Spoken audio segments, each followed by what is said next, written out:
दोस्तों, गणित के जादूगर श्रीनिवास रामानुजन की जयंती पर हर साल 22 दिसंबर को राष्ट्रीय गणित दिवस के रूप में मनाया जाता है। रामानुजन का जन्म 22 दिसंबर 1887 को ब्रिटिश भारत के मद्रास प्रेसिडेंसी के ईरोड, तमिलनाडु में एक अयंगर ब्राह्मण परिवार में हुआ था।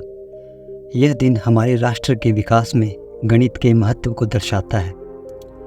श्रीनिवास रामानुजन युवाओं के लिए हमेशा प्रेरणा का स्रोत रहे हैं।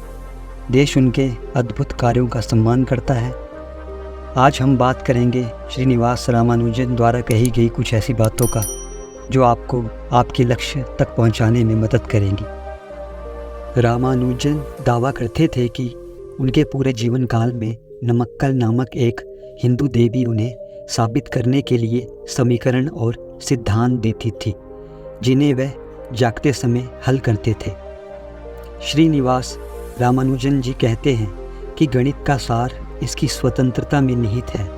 वे कहते हैं कि मेरे लिए समीकरण का कोई मतलब नहीं है जब तक कि यह भगवान के बारे में विचार व्यक्त नहीं करता है। उनका मानना था कि आप गणित के बिना कुछ नहीं कर सकते। आपके आसपास सब कुछ गणित है और आपके आसपास सब कुछ नंबर है। श्रीनिवास रामानुजन कहते हैं कि मैंने हमेशा गणित का आनंद लिया है। यह किसी भी विचार को व्यक्त करने का सबसे सटीक और संक्षिप्त तरीका है। वे कहते हैं कि अगर मैं फिर से अपनी पढ़ाई शुरू कर रहा था तो मैं प्लेटो की सलाह का पालन करूंगा और गणित से शुरू करूंगा। उनका मानना था कि जैसे मोरों में शिखा और नागों में मणि का स्थान सबसे ऊपर है, वैसे ही वेदांग और शास्त्रों में गणित का स्थान सबसे ऊपर है।